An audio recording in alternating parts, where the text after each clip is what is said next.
अस्सलाम वालेकुम, good morning Kohinoor. मैं हूं आपकी होस्ट इरम सफ्दर। नाजरीन, वासिफ अली वासिफ ने फरमाया है कि इंसान को डिप्रेशन उस वक्त होता है जब वो चाहता कुछ और है, उसको मिलता कुछ और है। जो उसको मिलता है उसमें वो खुश नहीं होता। तो अल्लाह ताला जो आपको देता है उसमें खुश रहना सीखिए, डिप्रेशन में मत जाइए।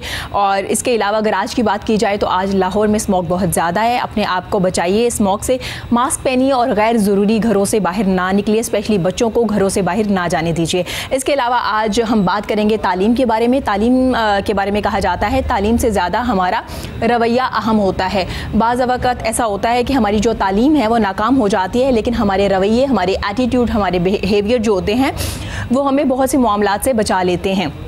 आज हम एजुकेशन सिस्टम के बारे में भी बात करेंगे। इसके अलावा हम बात करेंगे जी स्किन के बारे में, क्योंकि मौसम चेंज हो गया है। जैसे मौसम बदला है, स्किन के जो है वो भी बदल चुकी है, ड्राई होना शुरू हो चुकी है, बाल बहुत ज़्यादा गिर रहे हैं, इस बारे में भी हम बात करेंगे। इसके अलावा हम बात करेंगे सिंगिंग के बारे में। जो नए लोग आ रहे हैं वो कैसे अपने आप को प्रमोट कर रहे हैं, सोशल मीडिया ही क्या काफ़ी है इनको प्रमोट करने के लिए, क्या जो प्रोड्यूसर्स हैं, जो सॉन्ग बनाते हैं, जो डायरेक्टर हैं, उन्हें इनके लिए कुछ करना होगा। क्या करना होगा इस बारे में भी हम बात करेंगे। सबसे पहले मैं वेलकम करना चाहूँगी अपनी बड़ी प्यारी मेहमान का।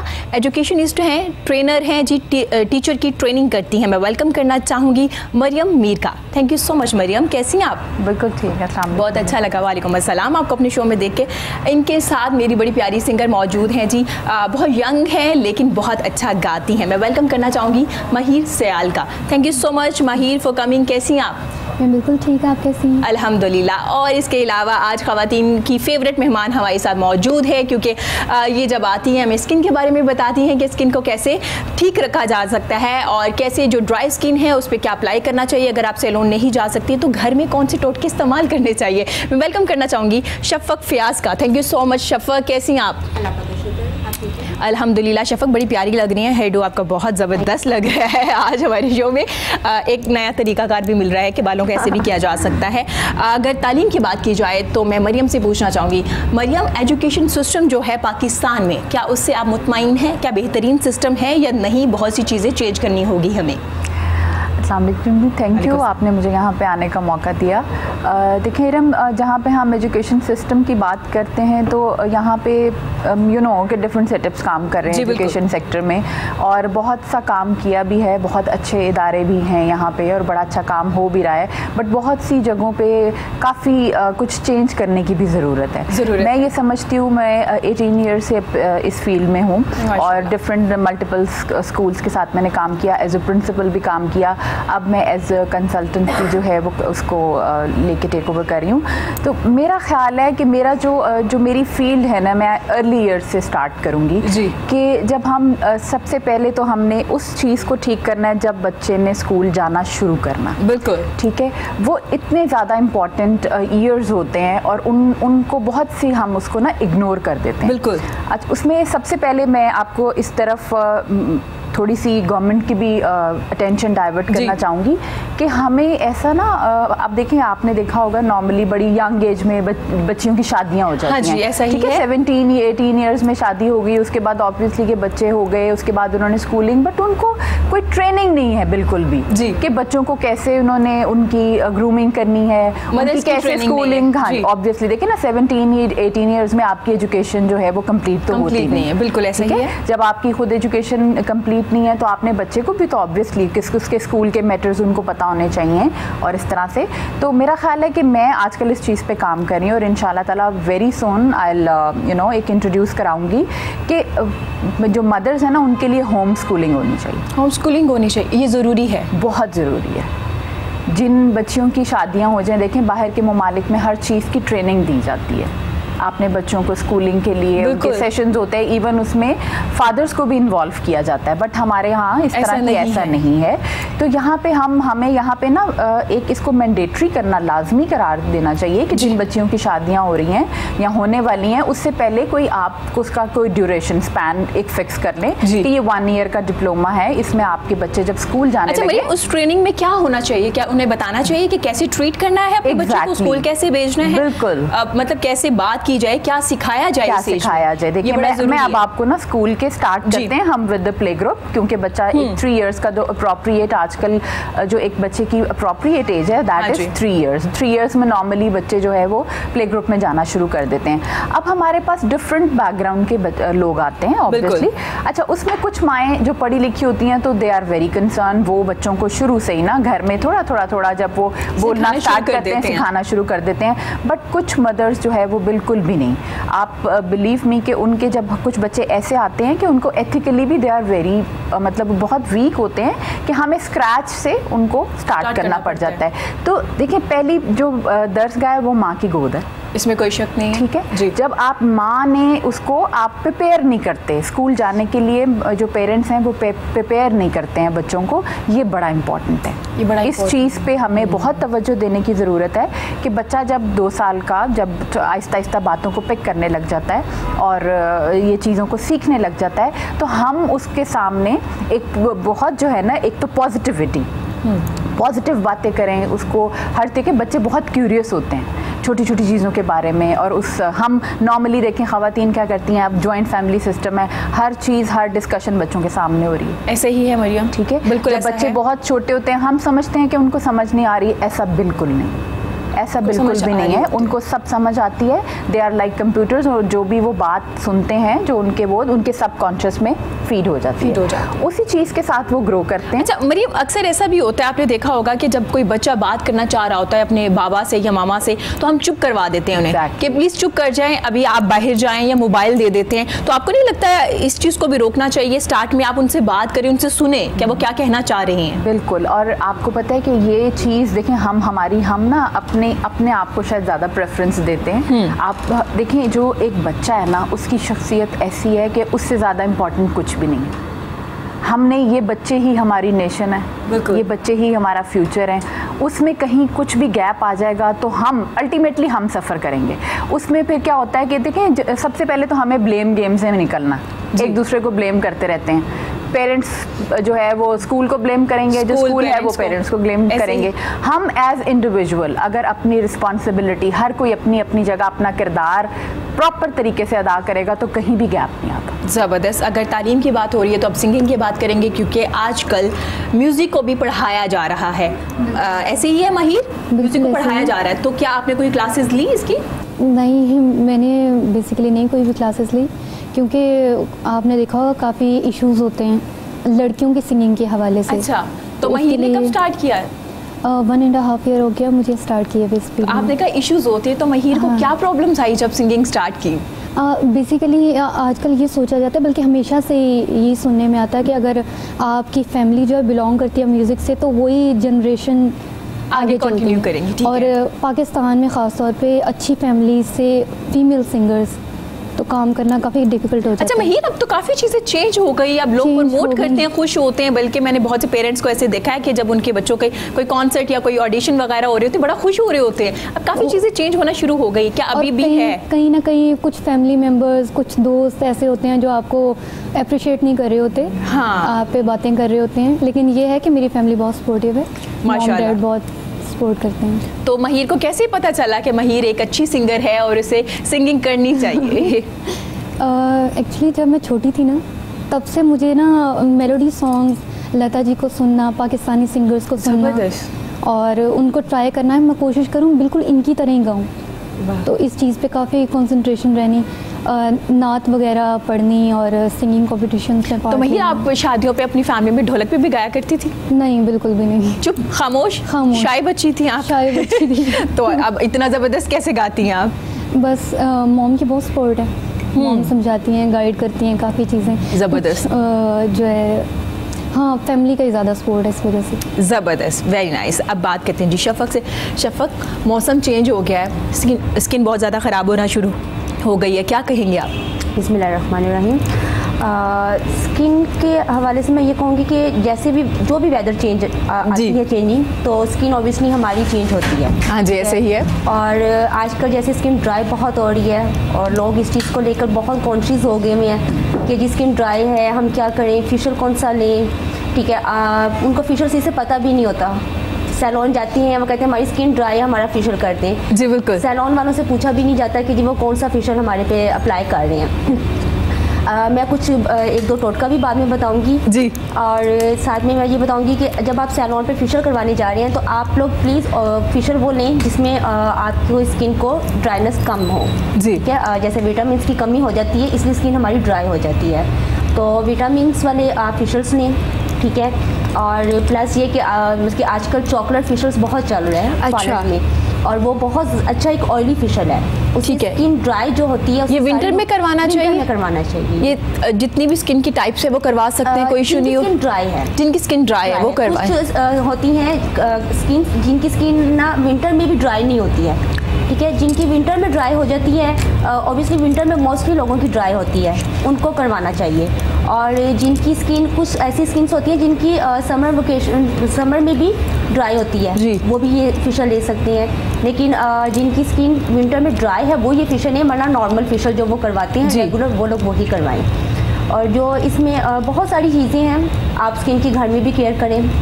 ठीक है, आप लोग सर्दियाँ आ गई हैं तो फेस वॉश नहीं करते हैं, पानी के पास नहीं जाना। ठीक है, सोप जो लोग यूज़ करते हैं उनको सोप नहीं यूज़ करना चाहिए। विंटर में स्पेशली वो सोप छोड़ दें, फेस वॉश यूज़ करें। फेस वॉश कोई अच्छे वाला लें, फिर ही आपकी स्किन अच्छी होगी, वरना आपकी स्किन ड्राई होती रहेगी। आप लोगों को केयर खुद भी करनी पड़ती है। अच्छा शफक, मैं अगर आपसे पूछूं किस एज में फेशियल करवाना चाहिए? आजकल आप देखते हैं 13 साल में 14 साल में भी लड़कियां स्टार्ट कर देती हैं सैलून जाना और अपना ख्याल रखना, अच्छी बात है, लेकिन फेशियल करवाना भी शुरू कर देती हैं, तो क्या करवा लेना चाहिए? मैंने आई थिंक पहले भी शो में बताया जी बिल्कुल कि टीन एज जो बच्ची है ना वो फेशियल लें, मसाज लें, लेकिन स्किन पॉलिश ना लें। स्किन पॉलिश ना लें? स्किन पॉलिश जो होती है उसमें ज़रा कुछ इस तरह का केमिकल होता है जो स्किन को डैमेज कर देता है। ठीक है, स्टेरॉइड उसमें काफ़ी ज़्यादा होती हैं, तो आप स्किन पॉलिश ना लो, आप मसाज लो, फेशियल लो, और कोशिश करो कि आप हर्बल फेशियल लो जी, ताकि आपकी स्किन जो है वो हर्बल में ही रहे। आप अपनी स्किन को मेडिकेटेड में मत लेकर जाओ, क्योंकि जो सॉफ्ट बेबी स्किन होती है वो आपको पता है 20 ईयर्स तक रहती है। इसके बाद जाकर आपकी स्किन जो है वो मैच्योर में आना शुरू होगी, और फिर आपकी स्किन को थोड़ा सा हाई फेशियल चाहिए। लेकिन आप फेशियल भी जो स्किन पॉलिश है उसकी भी एज में आपको बताऊँ 25 ईयर आफ्टर आप स्टार्ट करो स्किन पॉलिश। ब्लीच आजकल क्या करती हैं बच्चियां, घरों में ब्लीच कर लेती हैं और सैलून्स पे आके कहती हैं हम तो कुछ नहीं यूज़ करते हैं। हाँ ठीक है, ये भी गलत है, आपको ब्लीच यूज़ करनी ही नहीं चाहिए। ब्लीच मैं कभी भी रेफ़र नहीं करती हूँ बच्चियों को, मैं मना करती हूँ कि आप ब्लीच ही स्किन पॉलिश मत यूज़ करें। लेकिन अक्सर शफक वो कहते हैं कि फेशियल मत लीजिए, आपको 30 साल के बाद फेशियल करवाना चाहिए और स्किन पॉलिश खाली ले लीजिए। आपने सुना होगा लड़कियां करवाती हैं, आपकी हेयर्स भी काफ़ी गोल्डन हो चुके होते हैं यहाँ से, तो नहीं करवाना चाहिए, बिल्कुल भी नहीं करवाना चाहिए। मसाज देखिए, जो एक आप करवा रहे हो ना हर्बल फेशियल, तो उसमें देखिए आप उस सोचो कि उसमें हर्बल काफ़ी कुछ होगा, ठीक है, उसमें फ्रूट्स और वेजिटेबल्स का होता है, तो उसका एक मसाज मिल रहा है। जो स्टेरॉइड वाली एक ब्लीच है, स्किन पॉलिश है, जो बाल को गोल्ड कर रही है, तो वो आपकी स्किन को भी तो डैमेज कर रही है ना। इसलिए स्किन पॉलिश जो है आपको 25 ईयर बाद स्टार्ट करनी चाहिए, उससे पहले नहीं, उससे नहीं पहले करनी चाहिए। ठीक हो गया जी। हमें ज्वाइन किया है हमारी बड़ी प्यारी मेहमान है, प्रोफेसर डॉक्टर शाहीन नासी हैं, गायनेकोलॉजिस्ट हैं, एक बेहतरीन सोशल वर्कर हैं, उसके अलावा इन्हें शायरी से बड़ा लगाव है, शायरी भी करती हैं। मैं वेलकम करना चाहूँगी प्रोफेसर साहिबा का। Thank you so much for coming. कैसी हैं आप मैम? थैंक यू, बहुत खूबसूरत लग रही हैं, बहुत अच्छा कलर आपने आज सेलेक्ट किया है स्क्रीन पे आने के लिए। कैसी हैं आप? Thank you. कैसा चल रहा है आपका काम? सब ठीक चल रहा है, सब ठीक चल रहा है। मैम थोड़ा मुझे अपनी ऑर्गेनाइजेशन के बारे में बताइएगा। आप ख़वातीन के लिए बहुत काम करती हैं, सोशल वर्कर भी हैं आप। एक्चुअली मैं बेसिकली एक गायनेकोलॉजिस्ट हूँ और मैं सारा दिन मेरा ख़वातीन के साथ ही गुजरता है, यंग लड़कियों के साथ, बूढ़ी औरतों के साथ। बिल्कुल। और तमाम औरतें जो हैं वो मेरे कांटेक्ट में आती हैं, तकरीबन मैं 100 औरतों के साथ डेली इंटरेक्ट करती हूँ। सो औरतों के मसाइल सामने आते हैं, लेकिन सबसे बड़ा काम जो मैं आजकल कर रही हूँ वो है बूढ़े लोगों के लिए। बूढ़े लोग यहाँ पे आपके बिल्कुल नज़दीक सदर बाज़ार के करीब ही हमने एक फलाही इदारा खोला है जिसमें अबव 60 जो लोग हैं उनको हम फ्री फिजियोथेरेपी देते हैं। यानी जितने भी दर्दें हैं या किसी की फ्रैक्चर्स होते हैं बाद में उनको फिजियोथेरेपी की ज़रूरत होती है, तो above 60 it is totally free. हमने 5 फिजियोथेरेपिस्ट रखे हुए हैं, फिर छोटा सा एक रीडिंग रूम बनाया हुआ है जहाँ बूढ़े लोग बैठ के आपस में इंटरेक्ट कर सकते हैं, टेलीविज़न लगा हुआ है वहाँ पे। सो उसमें बेसिकली ये हेल्प, ऑल्दो वहाँ आदमी भी आते हैं लेकिन औरतें जो हैं उनको घर से निकलना मुश्किल होता है और वो नज़दीकी अपनी जगह जाकर जो गरीब ख़वातीन हैं वो अपना पेन थेरेपी भी करा लेती हैं, डायबिटीज़ का चेक भी करवा लेती हैं और हाइपरटेंशन की भी, उनका ब्लड प्रेशर का भी चेकअप हो जाता है। ज़बरदस्त। मैम कितना टाइम हो गया आपको ये ऑर्गेनाइजेशन एक छोटी सी जो आपने बनाई हुई है? ये तकरीबन 8 साल से हम सक्सेसफुली चला रहे हैं। और बेसिकली इसका स्टार्ट ऐसे हुआ था कि कुछ अर्सा पहले मैं बहुत बुरी तरह गिर गई थी और I had multiple fractures. Fractures के बाद वो फ्रैक्चर्स तो हील हो जाते हैं लेकिन जो उसके बाद आपको स्टिफनेस होती है, दर्द होती है, उसके लिए फ़िज़ियोथेरेपी बहुत ज़रूरी है। और मैं एक्चुअली जाकर जहाँ से फ़िज़ियोथेरेपी कराती थी वहाँ 1000 और फिर अब 1500 रुपये पर सेशन मुझे देना पड़ता था। तो मैंने ये सोचा कि मैं अच्छी खाते पीते घर से हूँ और मैं इसको एक मुझे मुश्किल लगता है कि मैं रोज़ ये पैसे आप खर्च भी करूँ, वहाँ एफ़र्ट करके जाऊँ भी। तो मेरा ये ख्याल आया कि जो गरीब लोग हैं या जो ज़्यादा ट्रैवल करके रोज़ उनके पास गाड़ी नहीं है कि फ़िज़ियोथेरेपी सेंटर में जाएं, although it's a very small centre, मगर फिर भी हम 30 से 40 मरीज़ रोज़ डेली के वहाँ पे फ़िज़ियोथेरेपी करते हैं। So we are doing a service, मतलब मैं अपने हिस्से का थोड़ा बहुत कर रही हूँ। बहुत अच्छा काम कर रही हैं। उसमें बहुत से लोग वहाँ पे आते हैं जो डिसेबल्ड होते हैं और बाद में चल के जब वहाँ से जाते हैं तो मुझे बहुत खुशी होती है। ज़बरदस्त। मैम कितने लोग हैं आपके साथ? टीम में कितने लोग काम कर रहे हैं? इस टीम में तकरीबन 8 लोग हैं। 8 लोग हैं आपके साथ, मेल फीमेल दोनों हैं? जी, मेल्स भी हैं, फीमेल भी हैं। और एडमिनिस्ट्रेटिव वर्क जो है मेरे हस्बैंड बहुत उसमें एक्टिवली पार्टिसिपेट करते हैं। और जब मैं रोज़ सुबह उनसे पूछती हूँ आप कहाँ जा रहे हैं तो वो कहते हैं मैं अल्लाह की जो काम है उसको करने जा रहा हूँ। ज़बरदस्त। हाँ जी, ज़बरदस्त। तो मैम आप कैसे टाइम निकालती हैं, क्योंकि आप तो बहुत ज़्यादा मसरूफ़ होती हैं, आप चक्कर लगाती हैं? हॉस्पिटल का काम ज़्यादातर करती हूँ लेकिन मैं ओवरलुक करती हूँ, ठीक है, तो इसीलिए मैंने डेजिग्नेट किया हुआ आगे लोगों को कि वैसे आप जाती हैं, चेक करती रहती हैं? जाती हूँ, बिल्कुल। ज़बरदस्त ज़बरदस्त, आप बहुत अच्छा काम कर रही हैं। हम दुआ गो हैं कि आप इस काम को मज़ीद ज़्यादा अच्छे से भी कर सकें। अब तालीम की बात करते हैं, वापस आते हैं एजुकेशन सिस्टम पे। तो आपने ट्रेनिंग की बात की पेरेंट्स की, स्पेशली माओं की, कि उन्हें किस तरह से ट्रीट करना चाहिए। अब मैं पूछना चाहूँगी, हमारे यहाँ 3 सिस्टम बन चुके हैं, पब्लिक सेक्टर, प्राइवेट सेक्टर, फिर एक मदरसा सेक्टर। तो क्या कहना चाहेंगी, एक ही सिस्टम होना चाहिए या नहीं? क्योंकि इस पर बात की जाती है लेकिन ऐसा हो नहीं रहा, लेकिन मैं चाहूँगी आप अपनी राय भी दीजिए। जी, मैं बिल्कुल ये कहना चाहूँगी कि सिस्टम जो है वो हमें एक फॉलो करना चाहिए। हाँ जी। और स्ट्रैटेजीज डिफरेंट होनी चाहिए जी। देखिए यहाँ पे अगर आप किसी एक रिनाउंड स्कूल की भी बात करते हैं ना, लाइक अगर हम LGS या बीकन हाउस किसी की भी बात करते हैं, उनके भी जो ब्रांचेज हैं ना वो वेरी करती हैं, उसमें डिफरेंट जो है वो कुछ ना कुछ जो है थोड़ा बहुत उसमें ज़रा डिफरेंट कराया जाता है। फॉर एग्जांपल अगर मैं प्ले ग्रुप की बात करूँ, कुछ स्कूल्स ऐसे हैं कि वो जो है प्ले ग्रुप में कैपिटल्स जो है उससे स्टार्ट कर देते हैं, कुछ स्कूल जो है वो उससे लोअर कैप से स्टार्ट कर देते हैं। तो सिस्टम हमें बिल्कुल एक फॉलो करना चाहिए ताकि एक इक्वली सब उसको जो है ना वो कर सके। स्ट्रैटेजीज डिफरेंट होनी चाहिए। आपने कोई चीज़ इंट्रोड्यूस कराई है, आपके कॉन्सेप्ट्स लाइक सेम हो, जैसे हमें पता है बीइंग ए मुस्लिम हमें पता है हमने नमाज़ पढ़नी है, ज़ाहिर है पढ़नी है, उसको जिस तरह से भी करना है। जब हम उसके आगे इतनी ज़्यादा वेराइटी जब हम एजुकेशन में भी ले आते हैं कि जी कुछ स्कूल है वो कुछ और इंट्रोड्यूस करा रहा है, कुछ स्कूल है वो कुछ और, फिर आप उनके देखें कि उनके जो फ़ी स्ट्रक्चर हैं वो बड़े डिफरेंट होते हैं। किसी की फ़ी बहुत हाई है, किसी की बहुत लो है। तो क्या आप ये समझते हैं कि सबको इक्वली जो एजुकेशन है वो हासिल कर रहे हैं? ये एक देखें, ये बेसिक राइट है हमारा, education is our basic right. अगर हमें किसी बच्चे को बहुत ज़्यादा अच्छा मिल गया माहौल, किसी को बिल्कुल वो नहीं मिला। अब जो एक टीचर है जो एक बहुत हाई सैलरी ले रही है, ऑब्वियसली कि वो उसी पैशन और उसी एनर्जी के साथ काम करेगी। अदर देन अगर एक नॉर्मल सा स्कूल है, वहाँ पे जो टीचर 3,000 रुपया ले रही है, बिल्कुल उसका पैशन शायद वो नहीं हो सकेगा। बिल्कुल ऐसा ही है। तो हमें टीचर्स को भी मोटिवेट ऑब्वियसली करने की ज़रूरत है। हम उनको अच्छा माहौल, अच्छा पे करेंगे तो उससे ऑब्वियसली उनका पैशन, उनकी एनर्जी भी बच्चों के साथ जो है वो बहुत ज़रा हाई रहेगी।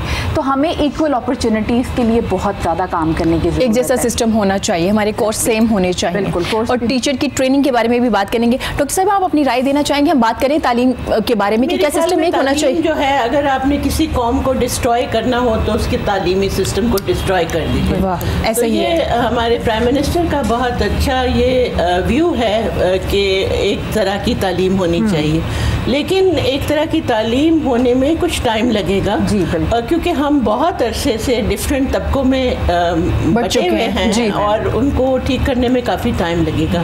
लेकिन यस, आई एग्री, एक तरह की तालीम होनी चाहिए, चाहे जिस तरीके से भी हम एक तरह पे लेकर आ सकें। हमारा मीडियम ऑफ इंस्ट्रक्शन सेम होना चाहिए। अगर हम मीडियम ऑफ इंस्ट्रक्शन इंग्लिश रखना चाहते हैं सारी दुनिया को मीट करने के लिए, तो फिर इंग्लिश, उर्दू और मजहबी तालीम जो है उसकी इक्वल डिवीज़न होनी चाहिए जी। चाहे हम बाद में टीचर ट्रेनिंग और स्कूल स्ट्रक्चर और फीस स्ट्रक्चर जो है उसको सेकेंड लेवल पे रखें, लेकिन एटलीस्ट हमें जो डिवीज़न ऑफ टाइम है सेम देना चाहिए। ठीक हो गया। आप बात करते हैं जी शफक से। शफक, अब आप बताएंगी हमें हेयर्स के बारे में। बाल बहुत गिरते हैं क्योंकि हम कलर बहुत ज़्यादा करवाते हैं, ट्रीटमेंट भी लिया जाता है, लेकिन उसके बावजूद बाल बहुत ज़्यादा गिरते हैं इस मौसम में स्पेशली, तो क्या वजह है? देखिए, जैसे स्किन टोन हमारी चेंज होगी तो हमारे हेयर्स भी चेंज होते हैं जी। जैसे मौसम चेंज होगा तो आप लोग हेयर के लिए भी केयर करें, ठीक है। आप लोग क्या करते हैं कि गर्म पानी से सर वॉश करते हो, सर्दी है तो हमसे ठंडे पानी से सर नहीं वॉश होता। आप फ्रेश पानी से करो सर, आप स्पेशली, ठीक है। आप ठंडे पानी से उसको, मतलब फ्रेश पानी से उसको वॉश करेंगे, आपकी हेयर जो है डैंड्रफ नहीं होगी, प्लस आपके बाल गिरेंगे नहीं, हेयर फॉलिंग आपकी ख़त्म हो जाएगी, ठीक। और दूसरा ये कि ऑयलिंग जो है वो आपने, अगर आप समर में कर रहे हो तो आपने विंटर में भी करनी है। लोग क्या करते हैं कि जी विंटर में ना ऑयलिंग बंद कर देते हैं, नहीं जी हमने विंटर में ऑयलिंग नहीं करनी है, ठीक है। लेकिन ऑयलिंग मस्ट है। जब तक आप अपने बालों को एक ग़िज़ा नहीं दोगे तो वो बढ़ेंगे कैसे, वो जी ठीक कैसे रहेंगे। अच्छा शफक, मेरे पास भी कुछ गेस्ट आए थे, हेयर एक्सपर्ट थे, काफ़ी ज़बरदस्त उनका एक्सपीरियंस बहुत ज़्यादा, लेकिन उन्होंने जिक्र किया था हेयर ऑयल के बारे में कि जो ऑयल है वो बालों के लिए नहीं बना। तो आप क्या कहती हैं कि हाँ बालों में ऑयल लगाना चाहिए या नहीं लगाना चाहिए? नहीं, देखिए बालों के लिए ऑयल नहीं बना। ऑयल जो है वो बालों को जैसे हम अपने बड़ों से ही सुनते आ रहे हैं कि ऑयल बहुत अच्छा होता है और मसाज करवाओ, ऑयल लगा के रखो। हाँ, बचपन में मुझे याद है कि मेरी दादी मेरे बालों में ऑयलिंग करके और 2 छुट्टियाँ बनाती थी। हाँ। तो आजकल तो ये फैशन ट्रेंड ही नहीं है ना, आप ऑयलिंग ही नहीं करते हो बालों पे। तो देखिए ऑयलिंग जो है बालों के लिए बहुत अच्छी है। मेरा नहीं ख्याल है कि आप ये कह सकते हो कि ऑयलिंग नहीं करनी चाहिए। ऑयलिंग आप करें, हाँ ठीक है। उसको देखो, जब आपके रूट्स, जो आपके रूट्स वीक हैं उसके लिए वो ऑयलिंग है जी। आप उसको एक उसकी वो खाना दे रहे हो, उसकी ग़िज़ा दे रहे हो, हाँ तो वो मजबूत होंगे तो बाल भरेंगे ना। अगर आप उसी को कम वीक रख रहे हो, उस पर आप देखिए हम लोग कलर्स बहुत यूज़ करते हैं, ठीक है। हम लोग स्ट्रिकिंग करवाते हैं, रिबॉन्डिंग, केराटिन, पता नहीं क्या क्या करवा रहे हैं, लेकिन हम लोग उसकी केयर नहीं कर रहे। अच्छा, वीक में कितने बार लगाना चाहिए ऑयल और कितने घंटे के लगाना चाहिए? अक्सर आपने देखा होगा कि लोग लगा के सो जाते हैं वीकेंड पे और संडे वाले दिन वॉश करते हैं, तो क्या इतनी देर के लिए लगाना चाहिए? नहीं, अब देखिए आजकल तो इतना टाइम ही नहीं होता ना किसी के पास कि वो इतना टाइम लगाए, रात को लगाए, और सुबह का तो प्लान ही नहीं पता होता कि आपका प्लान क्या है, क्योंकि सब वर्किंग फील्ड में है। हाँ जी। तो आप उसको 2 आवर लगाओ, बहुत है, इनफ है, काफ़ी है। अगर आपके पास 2 आवर भी नहीं है तो आपके पास 5 मिनट भी है ना अगर, तो वो भी बहुत है। हेयर वॉश करने से पहले लगाने से पहले आप उसको लगा लो, ठीक है। उसके बाद आप अपने वो जो आप अपनी तैयारी करते हो शावर लेने की वो करो, उतनी देर में उसने अपना काम कर देना, ठीक हो, आपके लिए वो बहुत अच्छा है। लेकिन ऑयलिंग मस्ट है, आप वीक में 2 टाइम लाजमी जरूर करें ऑयलिंग बहुत जरूरी है। अच्छा, इसके अलावा कोई देसी टोटके हैं जो सैलून्स नहीं जा सकती खवातीन? ऑयल के अलावा वो घर में क्या ऐसा लगाए बालों में जो बाल गिर रहे हैं वो गिरना बंद हो जाए? हाँ, उसके लिए ये है कि आप जैसे आजकल एलोवेरा जेल जो है बहुत अच्छी जा रही है, ठीक है। आप एलोवेरा जेल लें, उसमें जैतून का ऑयल मिक्स करें, ठीक है। उसमें एक एग लें और उसका पेस्ट बनाकर आप बालों पे लगाओ। ऑयल में से आपने उसकी वो जो येलो जर्दी होती है वो निकाल देनी, उसका वाइट। ठीक है, एक मास्क बन जाएगा बालों के लिए। वो आप अपने बालों पे अप्लाई करके उसको 2 आवर रखो, उसके बाद आप अपना सर वॉश कर लो। आपके बालों में कंडीशनर की भी जरूरत नहीं पड़ेगी और इनफैक्ट आपको ऐसा लगेगा कि मैंने अपने बालों को शैम्पू किया हुआ है, लेकिन आपने शैम्पू करना है क्योंकि ऑयल की एक स्मेल, एक स्मेल होती है, वो शैम्पू के बगैर जाएगी नहीं। अच्छा शफक, ये कितनी बार करना चाहिए? वीक में एक बार काफी होता है? वीक में एक बार काफी होता है, आप लगा लीजिए। बिल्कुल। ये आपके बाल ऑयली है, ड्राई है, जो भी है आप लगा लीजिए। ऑल ओवर स्किन जबरदस्त। जो सैलून्स नहीं जा सकती वो घर में बैठ के भी अपने बालों को बचा सकते हैं, छोटे छोटे टोटके हैं। लेकिन इसके अलावा अगर आपके बाल ज्यादा गिर रहे हैं और कुछ और प्रॉब्लम्स हैं तो मेरा ख्याल है कि पहले आपको डॉक्टर पे जाना चाहिए, चेक करवाना चाहिए, उसके बाद फिर सैलून्स में जाना चाहिए और फिर उसके बाद तीसरी जो कंडीशन है वो है घर के टोटके, वो इस्तेमाल करने चाहिए। महिर, आप बताइएगा आप क्या लगाते हैं अपने बालों में? आपके बाल बड़े खूबसूरत है। ऑयल लगाती हैं, जबरदस्त। इसके अलावा कुछ करती हैं, ट्रीटमेंट वगैरह लेती हैं? नहीं ज़रूरत। लेकिन ये मैं स्प्रेज वगैरह नहीं यूज़ करती। अच्छा, जबरदस्त। मैंने कभी कलरिंग वगैरह भी नहीं करवाई। अरे ये माशाल्लाह, चीज़ें नहीं करती बालों पे। मॉम नहीं करने देती, अभी कहती हैं अभी छोटी हो। अच्छा, आप क्या पढ़ रही हैं? आप यूनिवर्सिटी जाती हैं? जी। क्या पढ़ रही हैं आप? मैंने बीकॉम स्टार्ट किया था, लेकिन उसके बाद सिंगिंग फील्ड की वजह से ना काफ़ी मुश्किल हो गया था टाइम देना स्टडी को, तो अब प्राइवेट कर रही हूँ, BA स्टार्ट की है। लेकिन आई विश कि मैं एडमिशन लेती MCA में, तो क्योंकि वो म्यूज़िक की फील्ड के अकॉर्डिंग आगे पढ़ना चाहती थी, लेकिन उसके लिए भी टाइम जो है कवर करना मुश्किल। नहीं, क्यों टाइम नहीं है? क्या मतलब प्रैक्टिस करती रहती है, रियाज करती हैं आप सिंगिंग में? रियाज करती हूँ, प्रैक्टिस करती हूँ घर पे खुद ही करती कुछ रिकॉर्डिंग्स वगैरह, शोज़, खुद अपने सॉन्ग्स करना। बेसिकली मैं रिमिक नहीं करती, कवर नहीं करती सॉन्ग। अच्छा, अपने सॉन्ग्स पे वर्क करती। तो महिर ने अपने लिए कोई गाने लिखे हैं? आप लिखती भी हैं गाने? नहीं, लिखती नहीं। कौन लिखता है आपके गाने?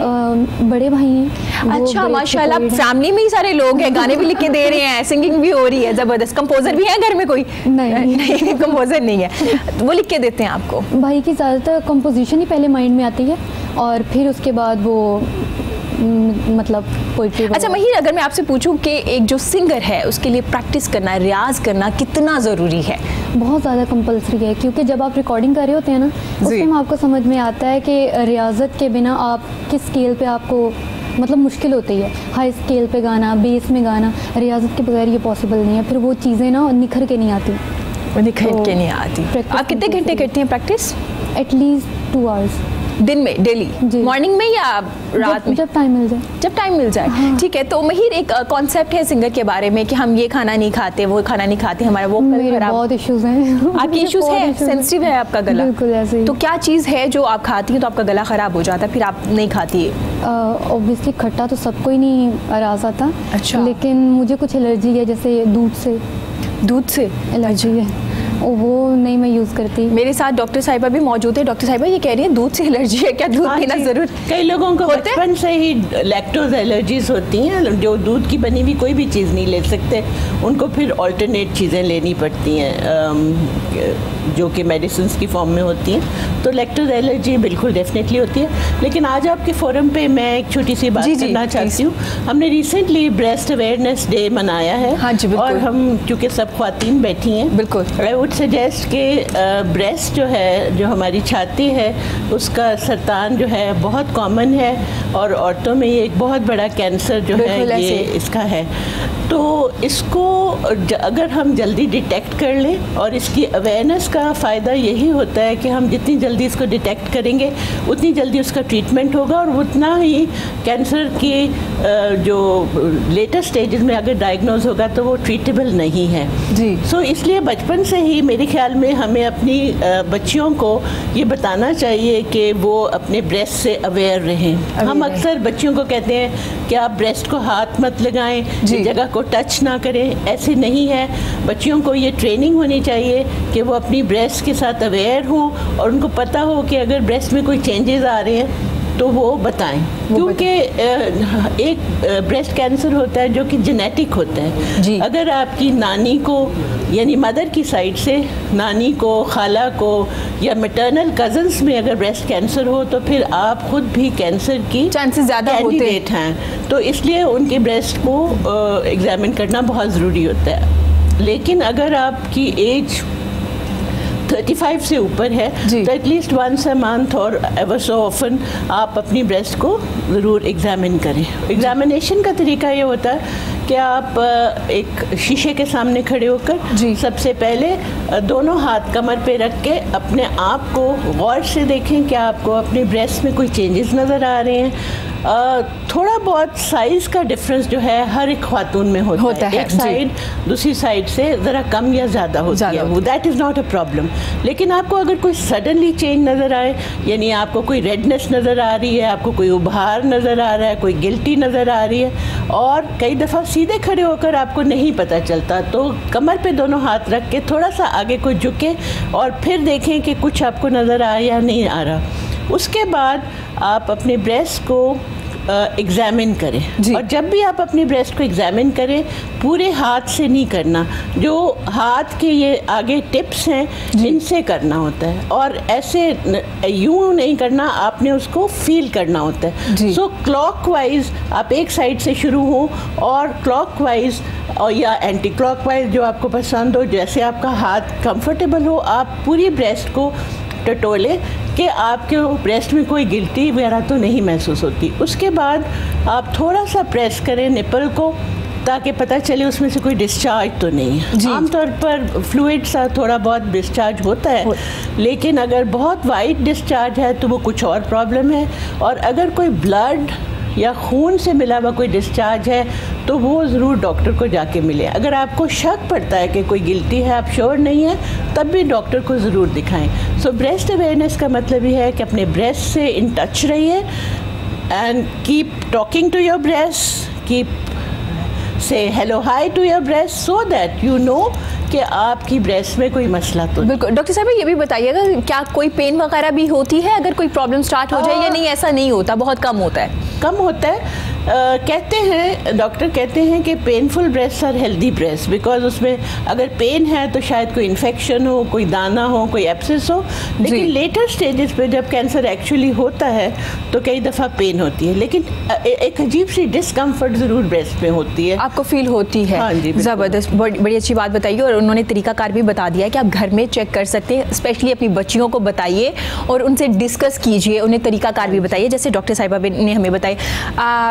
मरीम आपसे पूछना चाहूँगी, जैसे डॉक्टर साहिबा बता रही है, आपको नहीं लगता कि स्कूल में भी थोड़ा बताना चाहिए बच्चियों को इस बारे में ताकि उनको भी अवेयरनेस हो? बिल्कुल, बड़ी अच्छी बात की डॉक्टर साहब आपने, और मैंने रिसेंटली अपनी टीचर्स के साथ ये ब्रेस्ट अवेयरनेस की जो है उनके साथ कैंपेन किया, क्योंकि ऑल ओवर द ईयर आपको पता है 40,000 जो है फीमेल इसकी वजह से, ब्रेस्ट कैंसर की वजह से जो है उनकी डेथ हो जाती है, और वही रीज़न है कि हम अवेयर नहीं करते अपनी फीमेल को और हेसिटेट करते, बात नहीं करते। देखिए जो नेचुरल जो चीज़ें होती हैं तो उनके बारे में जब तक हम डिस्कस नहीं करेंगे, शायद फील करेंगे, तो अवेयरनेस हम उसको नहीं वो कर सकते। बिल्कुल ऐसा ही है, तो बिल्कुल ये करना चाहिए। अभी तो मैंने अपनी टीचर्स के लेवल पे ये बात की, क्योंकि अभी हमारे स्कूल जो है that is like matric level से है, तो ज़रा कॉलेज लेवल पे ज़रा थोड़ा सा इस पे ज़्यादा काम करने की ज़रूरत है।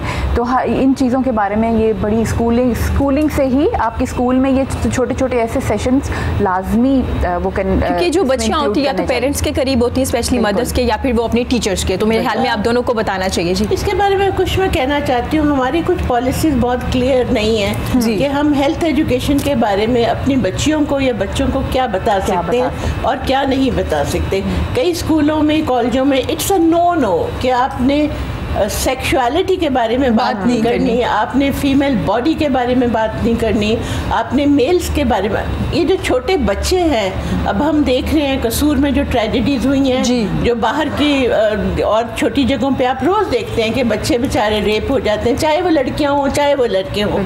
तो अगर उनमें ये अवेयरनेस हो, जैसे बाहर के मुल्कों में बच्चों को ये ट्रेन किया जाता है कि कोई बच्चा, कोई बंदा फालतू आपको अगर टच नहीं कर सकता, व्हाट आर द प्लेसेस जहाँ पे वो टच नहीं कर सकता, और अगर कोई आपको कुछ कहता है तो how to shout, how to make a noise, so that अगर आप नॉइज ही बच्चा बना देते हो कि कोई फॉरेन बंदा जो कि आपका बहुत क्लोज माँ बाप का ट्रस्टी नहीं है, उसके अलावा कोई भी बंदा आपके नज़दीक आता है, तो you have to shout, you have to create a noise so that आपकी जान बच सके। बिल्कुल ऐसे ही डॉक्टर साहिबा, हमें नो कहना सिखाना होगा बच्चों को, उनसे बात करनी होगी इस बारे में, स्कूल्स में भी इस बारे में बात करनी होगी। आपने देखा होगा थोड़ा सा कोई वाकया हो जाता है तो हम सब इकट्ठे हो जाते, प्रोटेस्ट करते, उसके बाद फिर सब चुप हो जाते और बात नहीं करते। हम कहते हैं बच्चों से क्या बात करें, बच्चों को बताना होगा। यहाँ वक्त हुआ है महीर की खूबसूरत सी आवाज़ में खूबसूरत सा गाना सुनेंगे जी। अब हम ज़बरदस्त, बड़ी खूबसूरत आवाज़ है आपकी। नाज़रीन, यहाँ वक्त हुआ है छोटी सी ब्रेक का। ब्रेक के बाद हाजिर होते हैं, हमारे साथ रहिएगा।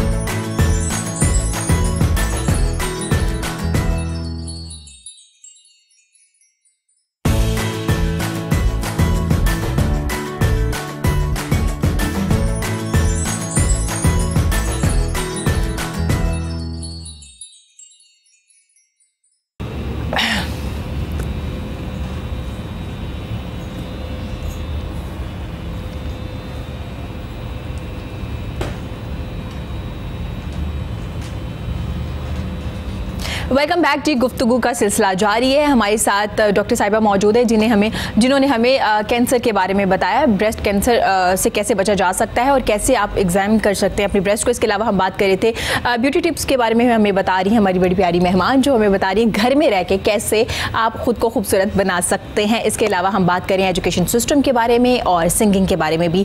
मरियम, आपसे पूछना चाहूँगी, जैसे डॉक्टर साहिबा ब्रेक से पहले जिक्र कर रही थी, बच्चों को गुड टच बैड टच के बारे में बताना चाहिए। क्या स्कूल में ट्रेनिंग दी जा रही है या जब कोई वाकया हो जाता है तब हम बता देते हैं, उसके बाद हम खामोश हो जाते हैं? जी, मैं ट्रेनिंग प्रॉपर तो एज सच जो है ये तो डिपेंड करता है आपकी जो, जैसे आप अपने अगर एज अ हेड आप किस तरह से अपने टीचर्स को ट्रेन करते हैं या वो तो, बट पर्सनली हम तो अपने स्कूल में ये बिल्कुल प्रैक्टिस करते हैं, क्योंकि मैंने भी रिसेंटली मेरा रिमोट एरिया में जो है एक्सपीरियंस रहा है और वहाँ पे ये बहुत ज़्यादा चीज़ें हैं, क्योंकि अवेयरनेस बहुत कम है और वहाँ पे स्पेशली जो गर्ल्स हैं, जो बच्चियाँ हैं, उनकी एजुकेशन के हवाले से बहुत रिस्ट्रिक्ट किया जाता है कि बॉयज़ को ज़्यादा प्रेफरेंस है कि वो अच्छे स्कूल में चले जाएं और बच्चियां ना जाएं। अभी भी ये वैसा trend, like it's 21st century, but remote areas में अभी भी ये, मैं रिसेंटली बात कर रही हूँ कि ये सब कुछ मैं देखा है।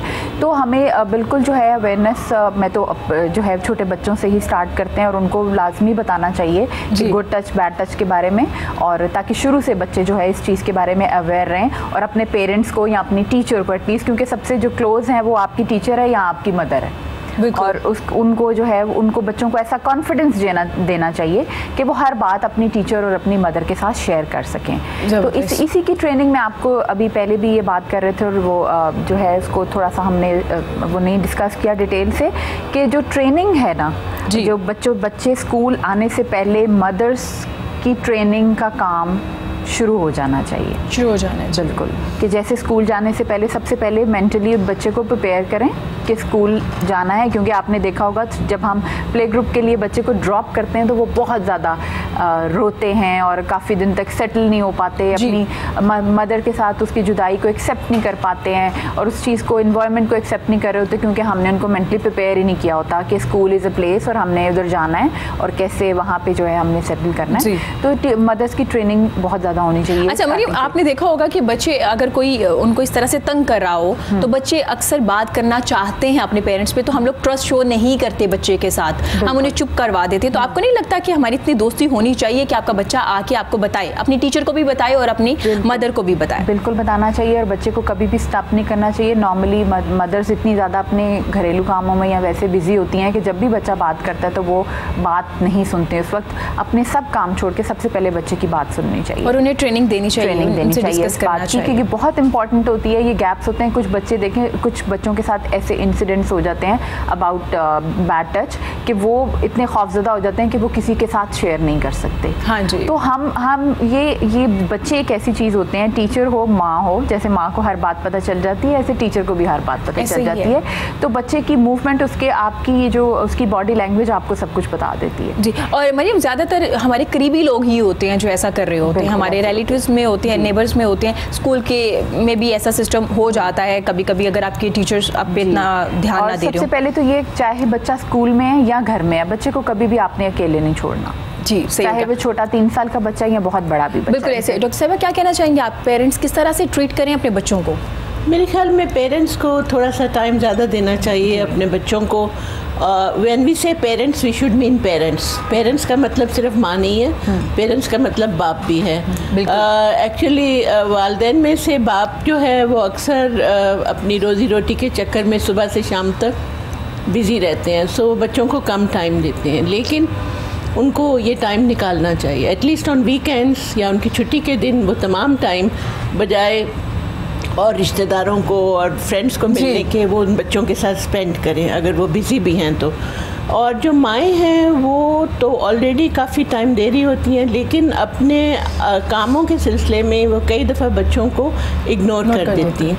हमने ये देखा है, जब भी किसी बच्चे के साथ कोई मसला होता है, पूरा मोहल्ला, पूरा गांव बाहर निकल आता है जुलूस लेकर, लेकिन कोई ये तो पूछे कि ये बच्चा खेतों में क्या कर रहा था, या ये बच्चा अपने घर से बाहर गली में क्या कर रहा था। ये माँ बाप का फ़र्ज़ बनता है कि वो 24 घंटे अपने बच्चे पे, स्पेशली अगर वो छोटा बच्चा है, 10 साल से कम उम्र का बच्चा है, उस पर कंटिन्यूसली नज़र रखें। और अगर वो 10 साल से 15 साल तक का बच्चा है, उस पर भी एक रिमोट कंट्रोल की तरह उसके ऊपर नज़र रखें, उसकी एक्टिविटीज़ को मॉनिटर करें। ये माँ बाप का फ़र्ज़ बनता है। हम लोग ये समझते हैं हमने स्कूल भेज दिया या बाहर बच्चा गली में खेल रहा है तो it's good enough. It's not good enough. आपको अपने बच्चे को अगर खेलने की इजाज़त देनी है तो यू शुड लीव एवरीथिंग और आप उस बच्चे पर नज़र रखें। इससे पहले कि कोई हादसा हो जाए और सारा मोहल्ला निकल आए, सारे मोहल्ले को चाहिए कि उन बच्चों पे नज़र रखें। और अक्सर ये लोग जो बच्चों को ट्रबल करते हैं वो अक्सर आपके रिश्तेदार, नेबर्स और वाकिफ़कार भी हो सकते हैं, बाहर के लोग भी हो सकते हैं। बिल्कुल। लेकिन जो क्लोज़ बच्चे के इर्द, तो इसलिए माओं को या वालिदैन को या नानी नाना को चाहिए कि वो अपने बच्चे पे नज़र रखें। बिल्कुल ऐसे ही। डॉक्टर साहब आपसे पूछना चाहूँगी, ख़वातीन में काफ़ी प्रॉब्लम्स आती हैं क्योंकि आपके पास आती है, उनमें से ज़्यादा यंग लड़कियाँ भी होती। PCOS भी एक बीमारी है, या ये क्या है और क्यों हो जाती है? क्या इसका डाइट से कोई लिंक है? इसे कैसे ख़त्म किया जा सकता है?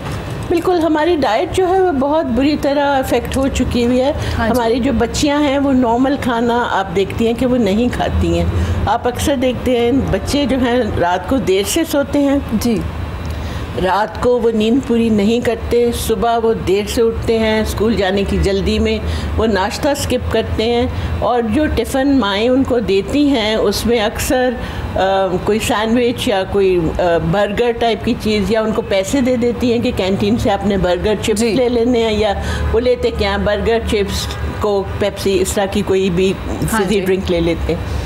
ये तमाम चीज़ें जो फ़ास्ट फूड में आती हैं, और हर स्कूलों में और बड़े स्कूलों में तो उनके आउटलेट्स भी बने हुए, वो वहाँ पे उनको पिज़्ज़ा, बर्गर्स और ये सॉफ़्ट ड्रिंक्स अवेलेबल होते हैं जी। सो उनका एक तो लाइफस्टाइल अनहेल्दी है, देर से सोते हैं, कोई फ़िज़िकल एक्सरसाइज नहीं है। हमारे स्कूलों में जैसे PT का टाइम होता था, गेम्स का टाइम होता था, वो टाइम्स अब नहीं नज़र आते, because most of the schools उनके प्रॉपर लॉन्स या प्ले ग्राउंड्स नहीं हैं जी। सो हमें जब भी हम किसी स्कूल को अप्रूव करते हैं तो हमें चाहिए हम देखें कि उस स्कूल के पास उन बच्चों के लिए कोई प्ले एरिया भी है या नहीं है। अगर स्कूल के पास अपना प्ले एरिया नहीं है तो उनको कोई जगह हायर करनी चाहिए जहाँ पे वो बच्चों को ले जाकर उनको थोड़ी एक्सरसाइज वगैरह कराएं। सो हमारा लाइफस्टाइल चेंज जो है वो बहुत ज़रूरी है हमारे बच्चों के लिए भी, क्योंकि घर में भी जब आते हैं बच्चे तो वो टेलीविज़न के सामने बैठ जाते हैं या वो अपनी कंप्यूटर गेम्स में चले जाते हैं। सो उनको आउटसाइड टाइम ज़रूर देना चाहिए, और माँ बाप को चाहिए एटलीस्ट वीकेंड्स पे कोई पिकनिक एक्टिविटीज़ या बाहर आउटडोर एक्टिविटीज़ करें जहाँ पे उनके मोबाइल्स बैन हो, वहाँ पे ना लेके जाएं। एक तो ये चीज़ होगी। दूसरी चीज़ ये है कि बच्चियाँ जो ओवरवेट होती हैं उनकी डाइटरी जो हैबिट्स हैं वो अच्छी नहीं होती, और जो ओवरवेट बच्चियाँ हैं उनमें PCOS ज़्यादा होता है, यानी पॉलीसिस्टिक ओवेरियन सिंड्रोम। उसमें होता क्या है कि जो हमारी बॉडी में, बहुत सिंप्लीफाई करके मैं आपको बता देती हूँ कि हमारी बॉडी में जो सीरम लेप्टिन्स हैं जो कि फ़ैट प्रोड्यूसिंग होते हैं और जो सीरम इंसुलिन है ये आपस में कनेक्टेड होते हैं जी। सो ऐसी बच्चियों को ये हार्मोन इस तरह से तंग करते हैं कि उनकी अंडेदानियाँ जो हैं वो अंडे इमेच्योर बनाती हैं, और इमेच्योर अंडे जो हैं वो फट के निकलते नहीं हैं, और वो फिर छोटी छोटी सिस्ट बनाते हैं, और उन सिस्ट से मेल टाइप ऑफ हार्मोन्स बनते हैं। जब मेल टाइप ऑफ हार्मोन्स बनेंगे तो उनके पीरियड्स नहीं आएंगे या कम आएंगे, और दूसरा उनके चेहरे पे या जिस्म पे एक्सेस हेयर ग्रोथ होएगी, और उनको मोटापा होगा। पहले शुरू में पीरियड्स के प्रॉब्लम होंगे, और शादी के बाद उनको इनफर्टिलिटी यानी बांझपन के प्रॉब्लम। जी बिल्कुल सही हो गया। तो इन्हें कंट्रोल करने के लिए डॉक्टर के पास भी जाना चाहिए और अपनी डाइट को भी कंट्रोल करना चाहिए। PCOS का आधा इलाज जो है वेट लॉस है, diet control and weight loss. जी मतलब वेट कम करना चाहिए, वेट कम करना चाहिए, और बाकी इलाज जो है वो डॉक्टर करें। बिल्कुल ज़बरदस्त। शफक भी हमारे साथ मौजूद है। तो शफक, डाइट की बात हो रही है, तो डाइट स्किन के लिए कितनी ज़रूरी है? मतलब जैसे हम लोग खाना खाते हैं तो क्या चीज़ें ऐसी इस्तेमाल करनी चाहिए जिससे हमारी स्किन भी अच्छी हो? हाँ, देखो डाइट में भी देखिए वही बात है कि आजकल फास्ट फूड का बहुत ज़्यादा ट्रेंड है जी। रात को 12 बजे 1 बजे क्रेविंग होना शुरू हो जाती है। पिज़्ज़ा मंगवा के ऑनलाइन हम खा रही हैं, ऑर्डर किया हुआ है, तो इन चीज़ों का कंट्रोल करें। देसी फूड हम लोगों ने बिल्कुल छोड़ दिया हुआ है, ठीक है। वेजिटेबल्स हो गया, ठीक है, मीट, फिश, ये तो हम खाते नहीं है, चिकन या फास्ट फूड। तो चिकन का आजकल वैसे भी डॉक्टर्स भी बताती हैं, डॉक्टर साहब भी इस बात को एग्री करेंगी कि कहते हैं कि चिकन नहीं लेना चाहिए, उससे हार्मोन्स का भी इशू हो रहा है, स्किन में आपके वो बालों का बहुत इशू हो रहा है कि बाल निकल आती हैं चिकन की वजह से, क्योंकि हार्मोन डिस्टर्ब होंगे आपके, उसके बाद आपकी स्किन उसके हार्मोन्स के बाद आपका कहीं ना कहीं इफेक्ट जो है वो आपकी स्किन पर नजर आएगा जी। तो आप लोग अगर इस चीज़ों को कंट्रोल कर लें तो आप लोग काफ़ी ठीक हो जाओगे। आप लोग करते नहीं हो, ठीक हो। हम लोग क्या करते हैं कि नहीं जी हमने फास्ट फूड ही खाना है, मैं तो रोटी खाती नहीं, बच्चियाँ आजकल यही कहती हैं जी। आप खाती हैं फास्ट फूड? आप नहीं, मैं नहीं खाती, मैं बिल्कुल भी नहीं खाती। मैं खाना बच्चे वही खाते हैं जो माँ बाप खाते हैं जी बिल्कुल। तो अगर माँ बाप के खाने का लाइफस्टाइल अच्छा नहीं है तो बच्चों का भी वही होगा। तो हम लोगों ने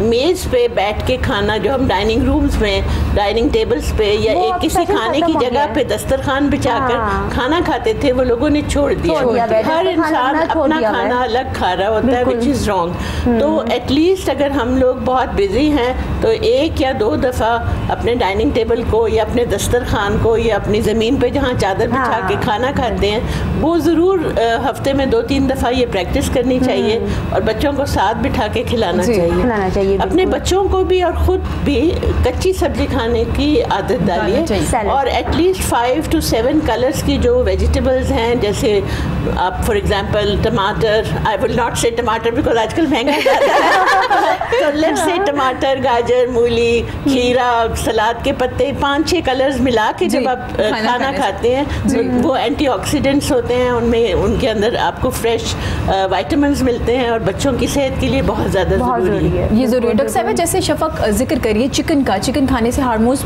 की प्रॉब्लम्स होती, तो इसका कोई एविडेंस नहीं है, साइंटिफिक एविडेंस नहीं है कि चिकन खाने से स्किन खराब होती है या हार्मोन्स खराब होते हैं। ये मिथ्स हैं, बहुत सारी मौजूद हैं, लेकिन जब तक इस पे कोई साइंटिफिक एविडेंस नहीं है, आई वुड लाइक टू से कि नहीं चिकन इज सेफ। हमारे पास जब क्लाइंट आते हैं ना, वाकई यही हमें कहता है मैं फलानी स्किन स्पेशलिस्ट डॉक्टर के पास गई हूँ या फलानी कहते हैं चिकन नहीं, चिकन आप छोड़ दें अपनी डाइट से, आप चिकन माइनस कर दें, ये भी नहीं हो सकता। हमारी डाइट में होता ही ज़्यादा चिकन है, आप बीच में एक बार ज़बरदस्त। अब तालीम की तरफ आते हैं, एजुकेशन सिस्टम की तरफ आते हैं, तो मरीम हमें बताएंगी टीचर की ट्रेनिंग कितनी ज़रूरी है, क्योंकि आप टीचर को ट्रेन करते हैं, ये आजकल शुरू हो चुका है सिस्टम कि टीचर को भी ट्रेनिंग देनी पड़ेगी, तो किस तरह की ट्रेनिंग दी जाती है एक टीचर को? आपकी ज़्यादा जो बेस है एजुकेशन की वो ट्रेनिंग, जब तक आप टीचर्स को ट्रेन नहीं करेंगे वो आपको उसमें आगे इनकलकेट नहीं कर सकेंगे।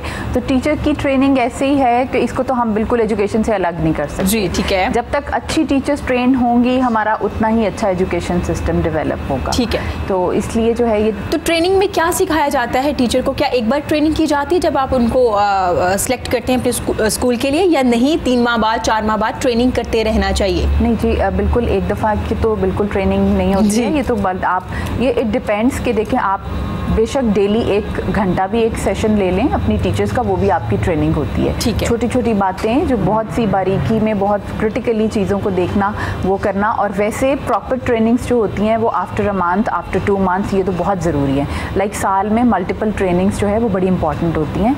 जब तक आप टीचर्स को ट्रेन नहीं करेंगे कि ऑब्वियसली वो चीज़ों को उस तरह से देखिए। आजकल एक कॉन्सेप्ट बना हुआ है कि शायद जो डिग्रीज लेना है ना वो ही तालीम है, वो तालीम नहीं है। ठीक है, जब तक आपका शऊर नहीं आता। Basically education is a relevant permanent change in behaviour. आपका बहुत से डिग्री होल्डर्स भी शायद वो उन चीज़ों को कोप अप नहीं कर पाते हैं। तो जब तक तालीम आपको नहीं बदलेगी। अच्छा, वो एक है डॉक्टर साहिबा भी एग्री करेंगे, अक्सर हम कहते हैं तुम तो पढ़े लिखे जाहिल हो।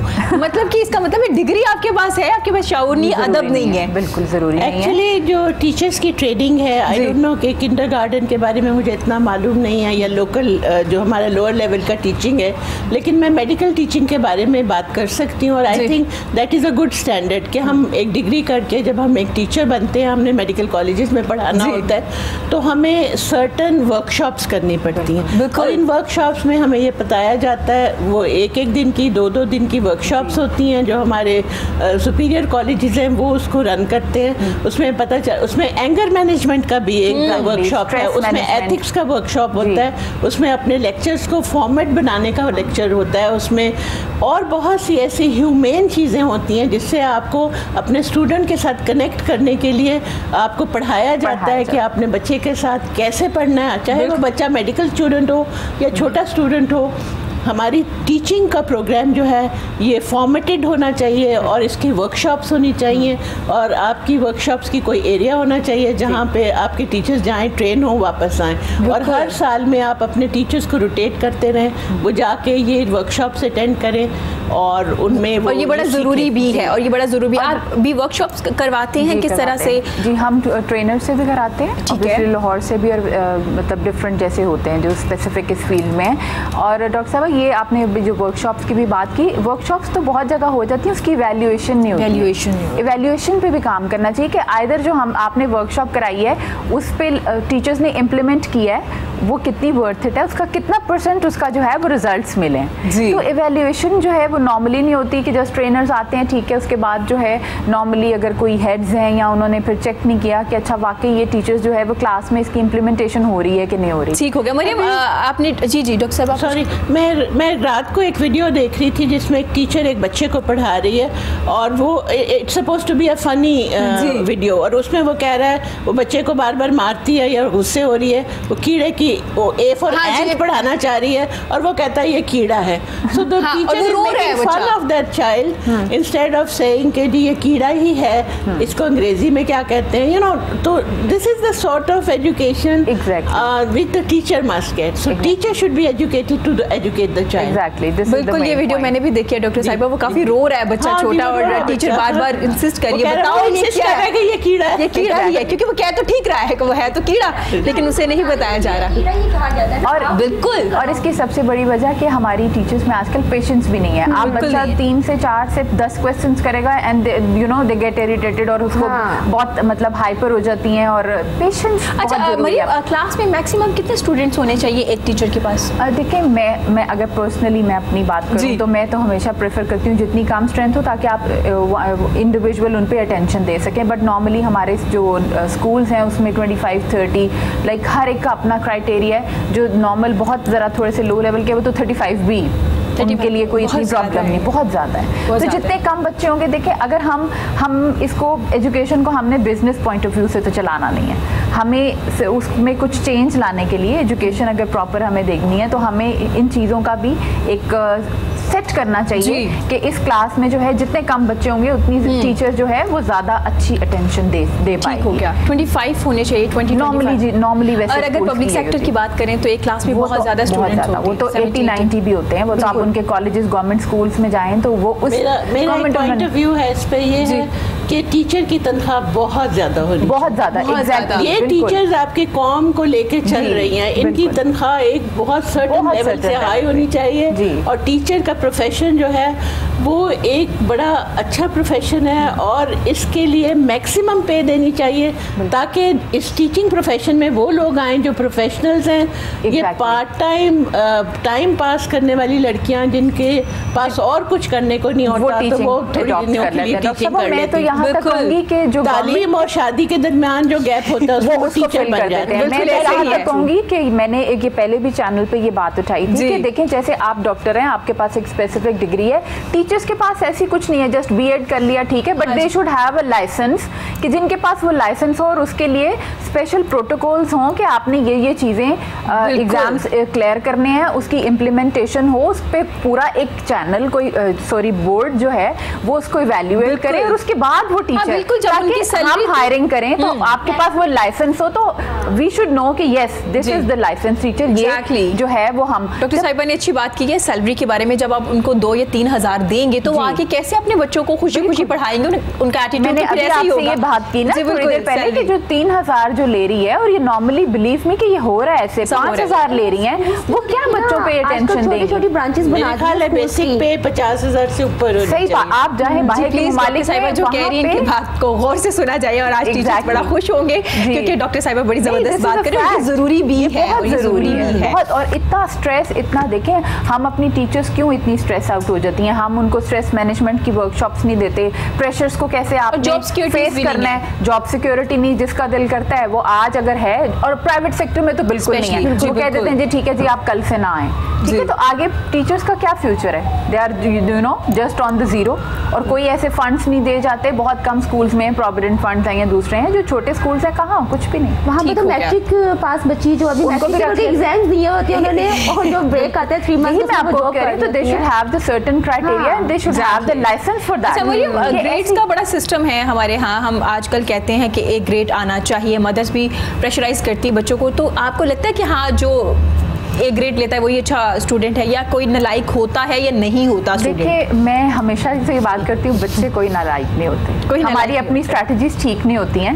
हम अगर टीचर मैं तो हमेशा मैंने आपको पहले बताया कि हमें ब्लेम गेम से निकलना चाहिए। हम जो हर वक्त देखें, अगर जो स्पेशल एजुकेशन जो बच्चे मेंटली रिटार्टेड होते हैं उनके स्कूल्स हैं, अगर वो रिस्पॉन्स कर सकते हैं तो नॉर्मल बच्चे क्यों नहीं कर सकते। बिल्कुल, ये सारी हमारी अपनी वीकनेसेस हैं, हमारी अपनी कमजोरियां जो हम बच्चे पे डाल देते हैं कि जी ये रिस्पांस नहीं कर रहा, ऐसी बात नहीं होती है। We need to change the strategies. अगर एक बच्चा, हर बच्चे का डिफरेंट मेंटल लेवल होता है, हो सकता है अब जैसे 5 उंगलियां बराबर नहीं है, ऐसे सारे बच्चे डिफरेंट हैं। अगर एक बच्चे को समझ में आ गई है, दूसरे को अगर नहीं आ रही, तो आप अपनी स्ट्रैटेजी चेंज करें, आप उसी चीज़ को किसी और तरीके से बताएं। बिल्कुल। तो आप उसको ये कहना कि इस बच्चे को नहीं आ रहा, वो हमारी अपनी कमजोरी है।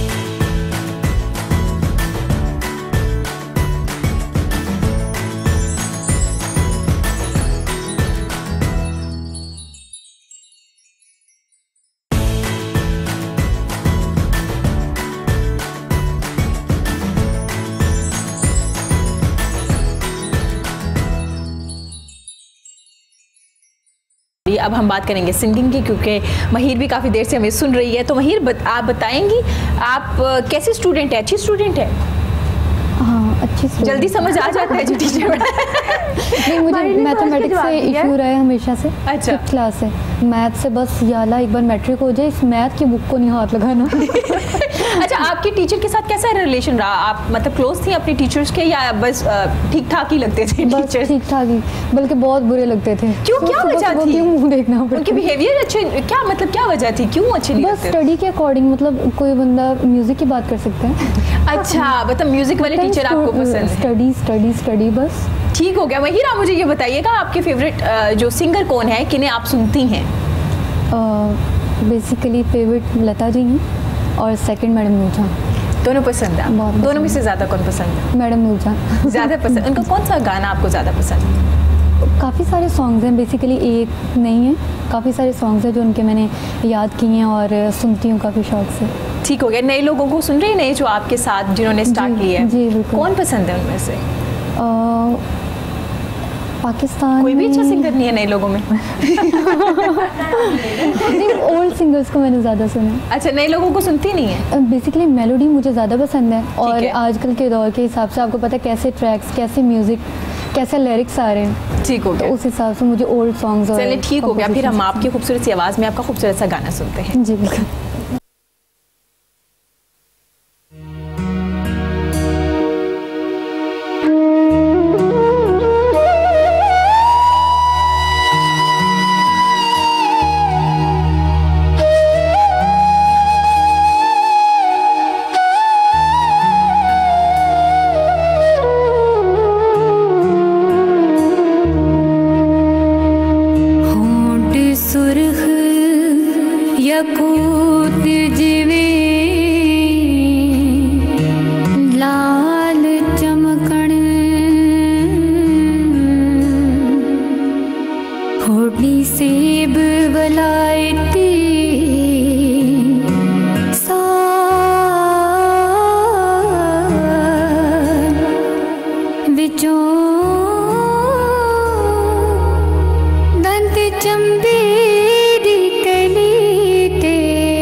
तेरे नाल जुड़ी तकदीर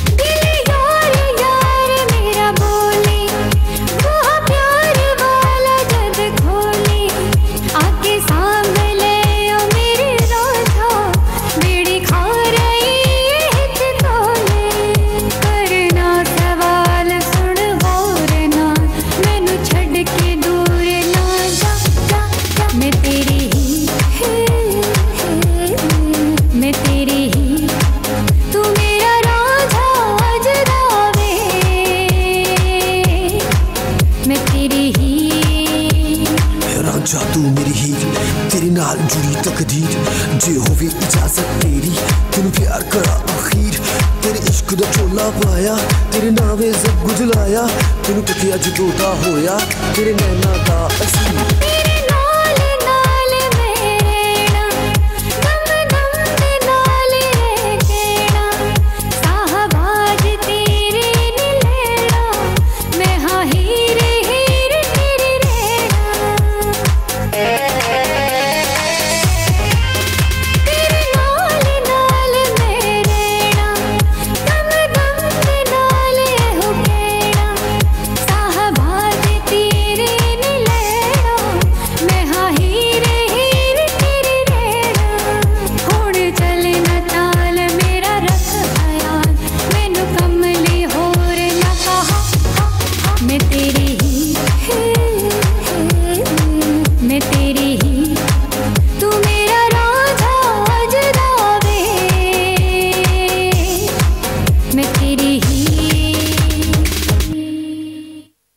ज़बरदस्त, बड़ी खूबसूरत आवाज़ है आपकी।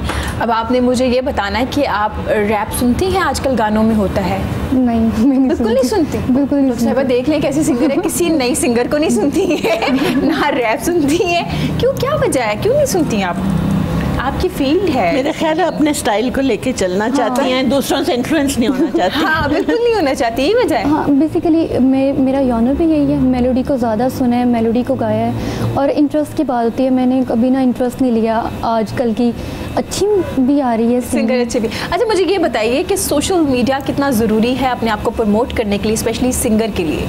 आप सोशल मीडिया पे हैं? बहुत ज़रूरी है, और ये बड़े मज़े की बात है कि हम लोगों के दौर में सोशल मीडिया इतना हेल्प करता है। पहले जैसे कि था एक ही चैनल, उस पर पहुँच बहुत मुश्किल होती थी। अब तो घर बैठे आप वीडियो बनाएं यूट्यूब पे, फेसबुक पे, इंस्टाग्राम पे, टिकटॉक पे भी। बिल्कुल, टिकटॉक पे भी। टिकटॉक नहीं, मैं टिकटॉक नहीं यूज़ करती। आपने यूज़ करती? उस पर भी काफ़ी ज़्यादा टैलेंट को प्रमोट किया लेकिन जाता है। सिर्फ सिंगिंग को नहीं, टिकटॉक और ये सारी जो चीज़ें, इन पे तो आम बच्चे जो नई चैनल्स वगैरह तक। कितने फॉलोअर्स हैं आपके सोशल मीडिया पे? कोई खास अभी मुझे कुछ खास नहीं है। मैं चेक नहीं करती और ज़्यादा मैंने फोकस कभी नहीं किया। खुद ऑपरेट करती हैं अपना पेज?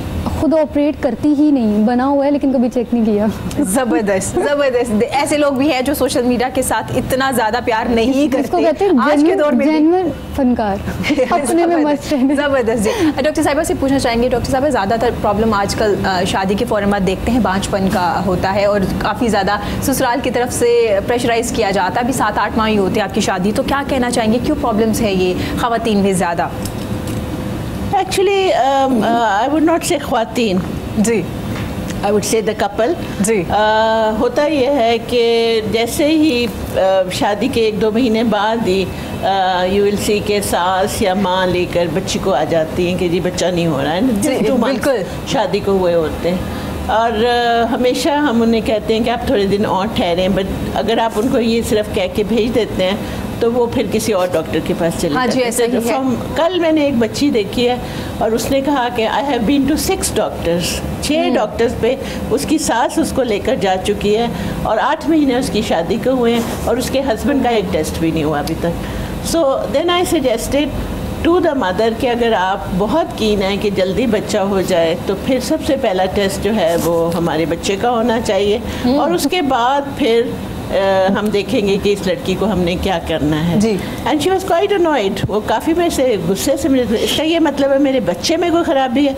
मैंने कहा जी मैंने ये बिल्कुल भी नहीं कहा कि आपके बच्चे में कोई ख़राबी है, लेकिन वो सबसे आसान टेस्ट है और वो सबसे पहले होना चाहिए। अगर वो टेस्ट ठीक है तो उसके बाद हम इस बच्ची को और ट्रीटमेंट करेंगे या उसको कोई दवाई देंगे या उसको कुछ मशवरा देंगे। हाँ जी।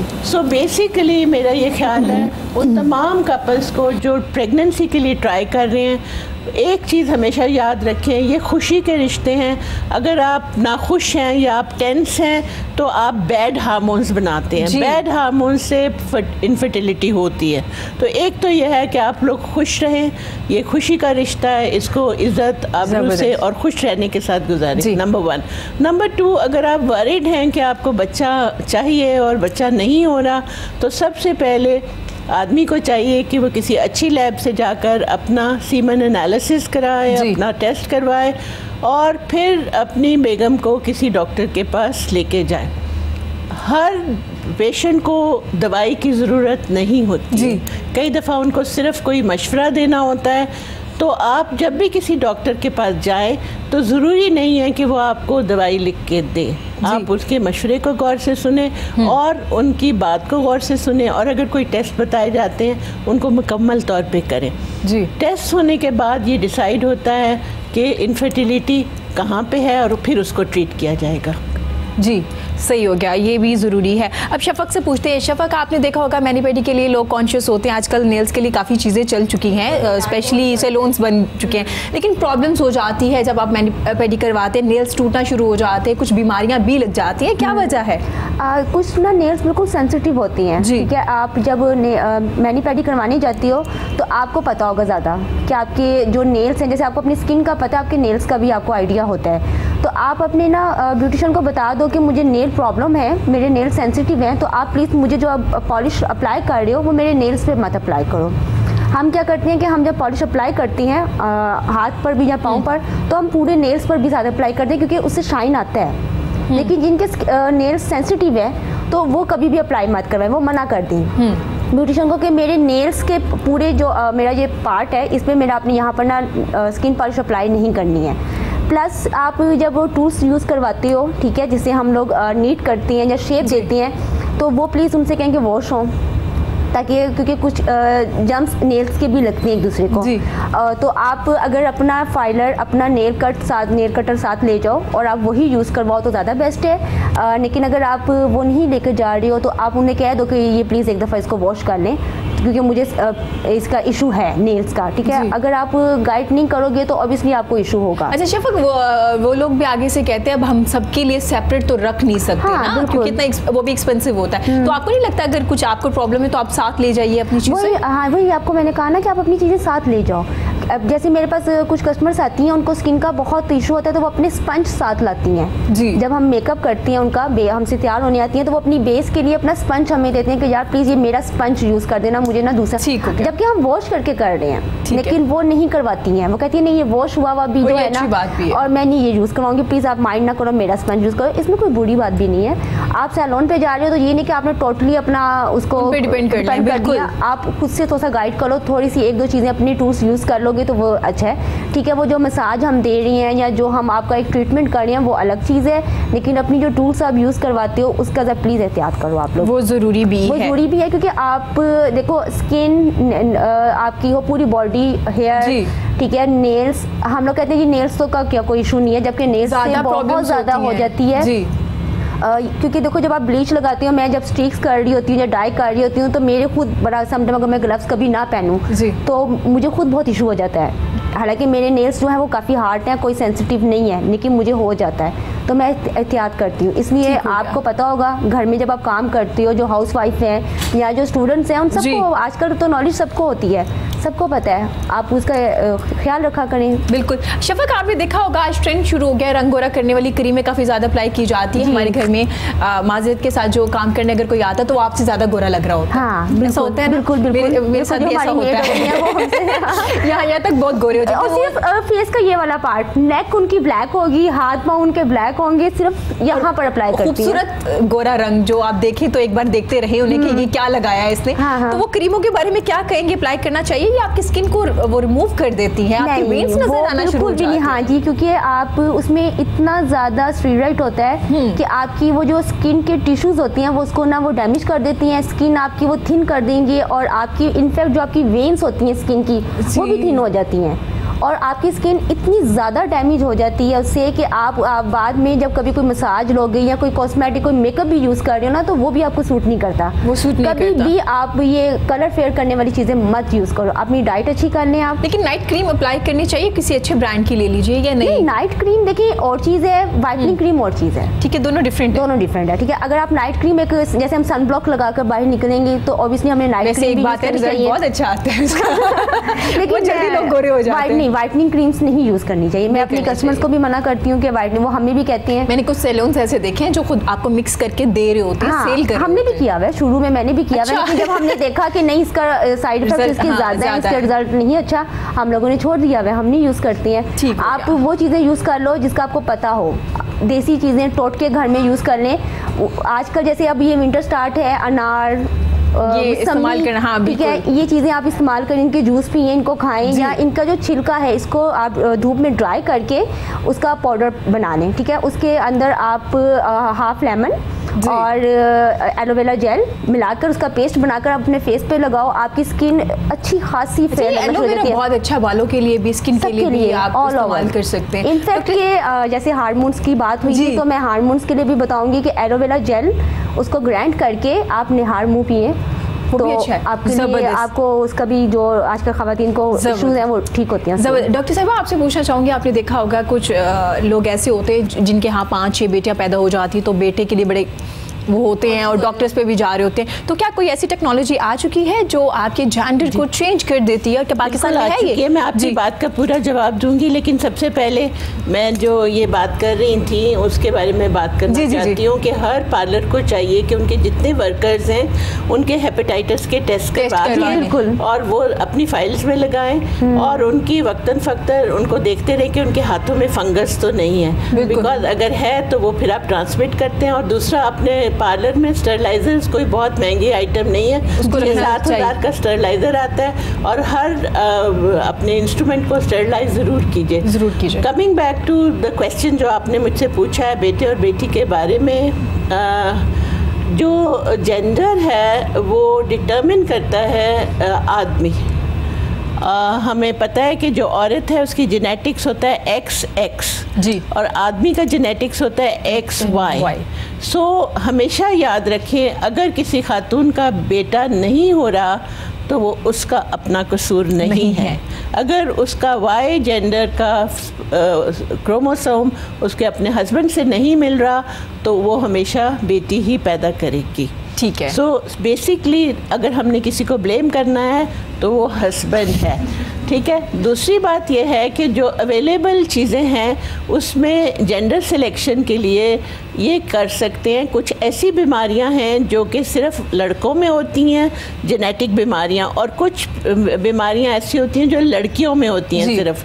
तो उन चीज़ों को देखने के लिए जेंडर सिलेक्ट की जाती है, ना इसलिए कि आपको बेटा ही चाहिए। ठीक है। आपको सिर्फ जेंडर सिलेक्शन करवानी चाहिए उन बीमारियों को ओवरलुक करने के लिए कि हर बेटे में अगर हीमोफीलिया या कुछ ऐसी चीज़ है तो फिर बेटी पैदा करनी चाहिए, और इस तरह अगर बेटी में कोई प्रॉब्लम है, बेटियों में चल रहा है जेनेटिक प्रॉब्लम, तो फिर बेटा पैदा करना चाहिए। इसके लिए आदमी के जो स्पर्म्स हैं उनको डिस्टिंग्विश किया जाता है वाई कैरिंग स्पर्म्स और एक्स कैरिंग स्पर्म्स में, और फिर ये IVF के ज़रिए जो जिसको हम आम ज़बान में टेस्ट ट्यूब बेबी कहते हैं, उसके अंदर ये टेक्निक यूज़ होती है जिसमें आप स्पर्म्स को फर्टिलाइज़ करते हैं एग्स के साथ और फिर उनको चुन लेते हैं इनमें से कौन से फीमेल हैं और मेल हैं, और उसके हिसाब से उनको यूट्रस के अंदर रखा जाता है। ठीक हो गया।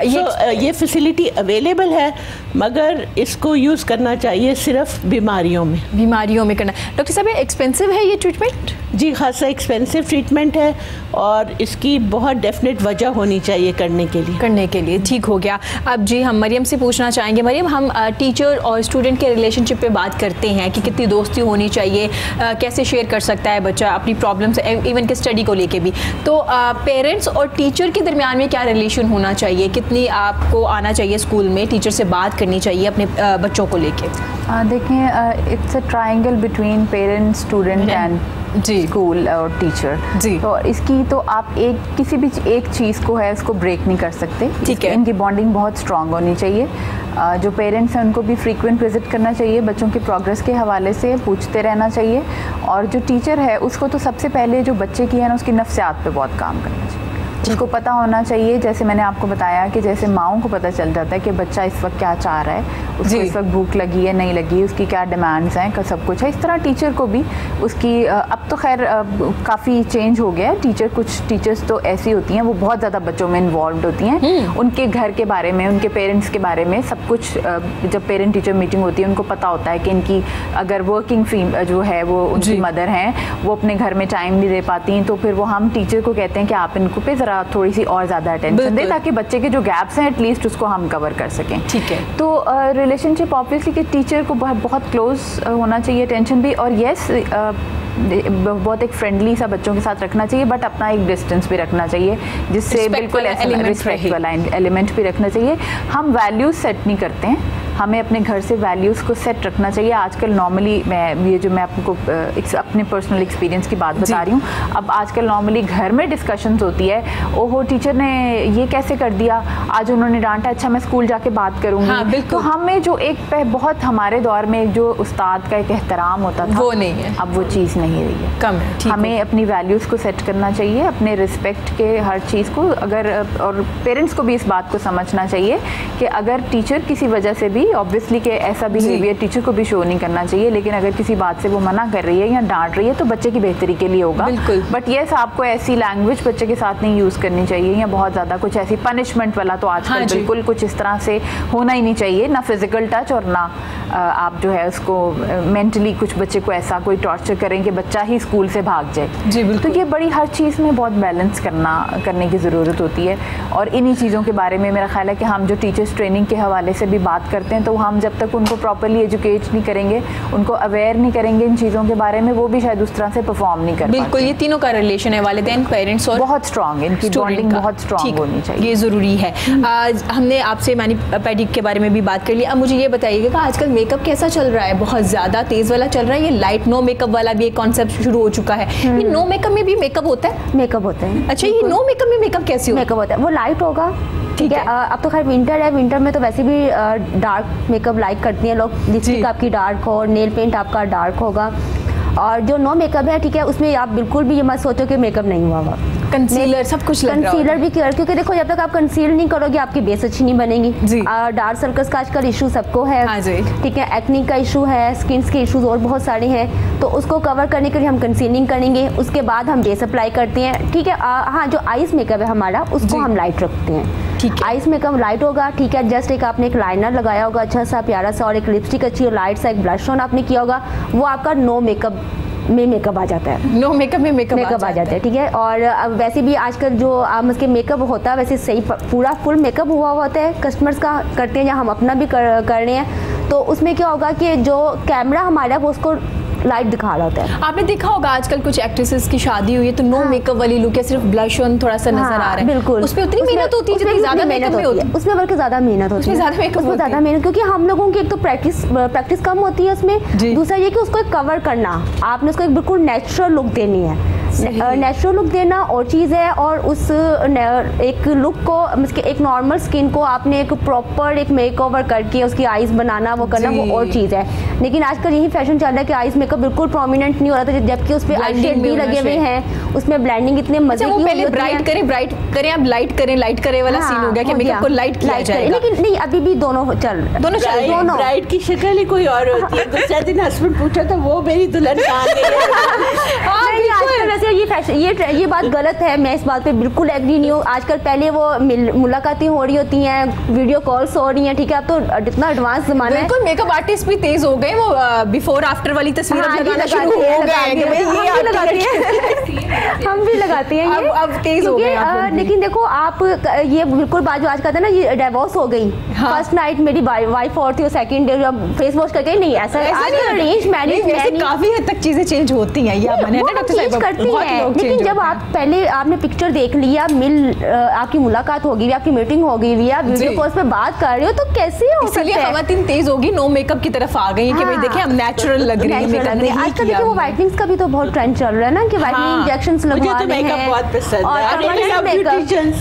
है, बहुत अच्छी लगती है ये, अच्छी बात है, करना भी चाहिए खुद को। आजकल तो परमानेंट मेकअप आ गया है ना, जो हम करवाती हैं मेकअप, परमानेंट मेकअप, उसमें नेचुरल लुक ही ज्यादा रेफर की जा रही है, उसके बहुत ज्यादा साइड इफेक्ट्स हैं। बिल्कुल, स्किन की इनफैक्ट मैंने 1-2 केसेस ऐसे भी सुने जिनको स्किन का कैंसर भी हुआ है, कीलॉइड्स भी हो जाते हैं। हाँ, हो जाती है, तो उसका भी नहीं, आप एहतियात करें। ठीक हो गया। डॉक्टर साहिबा, क्या मैसेज देना चाहेंगी आज आप हमें? मेरा मैसेज तो ख्वातीन के लिए हमेशा यही होता है, खुश रहें, अपना ख्याल रखें, बिकॉज आप जितना ख्याल अपना रखेंगी उतनी बेहतर आपकी सेहत होगी और उतना बेहतर आप अपनी फैमिली का ख्याल रख सकेंगी। अगर आप खुश रहेंगी, आपके हस्बैंड खुश रहेंगे, आपके बच्चे खुश रहेंगे, आपके नौकर खुश रहेंगे, सब खुश रहेंगे, इर्द गिर्द के लोग खुश रहेंगे। तो खुश रहना सीखें, हर दिन को एंजॉय करें, हर दिन को सेलिब्रेट करें। ये आज का दिन जो है यही हमारे पास है, कल क्या होना है ये किसी को मालूम नहीं। ज़बरदस्त। आप क्या कहना चाहेंगी? वही डॉक्टर साहबा जैसी बात कि आज में जीना सीखें, कल की कल देखेंगे, जो है वो आज है। पास्ट में रहने से कोई आपका जो है ना फ्यूचर नहीं सिक्योर हो सकता, और फ्यूचर के सोचने में आपका आज का पास्ट जो है वो अनसिक्योर हो जाता है, और टेंशन से आपकी स्किन डैमेज होती है, आपके हेयर्स डैमेज होते हैं। ठीक हो गया, इसलिए मुस्कुराना बहुत जरूरी है। मरियम, क्या कहना चाहेंगे आप, क्या मैसेज देना चाहेंगे? कि बच्चों को तालीम याफ्ता से ज़्यादा अच्छे इंसान बनाएं, बड़ा जरूरी है, किरदार पे बहुत ज़्यादा काम करें, और अपनी ब्लेसिंग्स को हमेशा काउंट योर ब्लेसिंग्स, हमेशा हर हाल में अल्लाह ताला का शुक्र अदा। आप क्या कहना चाहेंगे अपने फैंस को? खुश रहना चाहिए, और ये जो लोग दूसरों पे तनकीद करते हैं, तनकीद का निशान बनाते, ये इसने ऐसा पहना ठीक नहीं पहना, इसने इस फील्ड में आई है क्यों आई है, अरे ये कर रही है क्यों कर रही है, खुद के ऊपर फोकस करना चाहिए, अपने आप को बेहतर। बहुत शुक्रिया आपका। आप प्रोग्राम के अख्ताम पे आपसे गाना भी सुनेंगे। मरियम, आपका बहुत शुक्रिया, आपने अपना कीमती वक्त दिया। शफक, आपका बहुत शुक्रिया। डॉक्टर साहिबा, आपका बहुत शुक्रिया, और आपकी स्माइल के साथ आज आपने हमें सिखाया कि खुश रहना कितना ज़रूरी है। बहुत सी चीज़ें सॉर्ट आउट हो जाती हैं, प्रॉब्लम सॉर्ट आउट हो जाती है अगर आप स्माइल करते हैं। नाज़रीन, खुश रहिए, अपना और अपने प्यारों का बहुत ज़्यादा ख्याल रखिए। इसी के साथ हमें इजाज़त दीजिए। अल्लाह हाफ़िज़।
बड़ी बड़ी बुरी, हर ठगी मुझे देखे मैं रखती उनसे दूरी।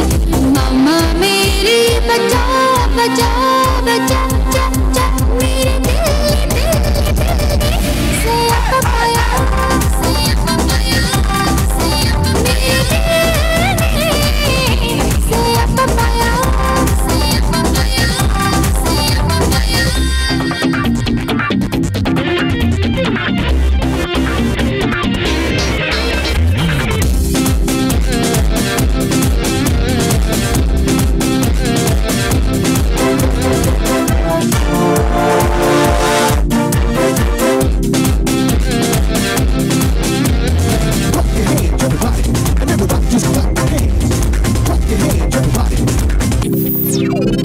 मैं क्या करूं है रब्बा, कोई इनको तो समझाए, मेरा कॉलेज जाना मुश्किल तंग करते हैं हमसाए।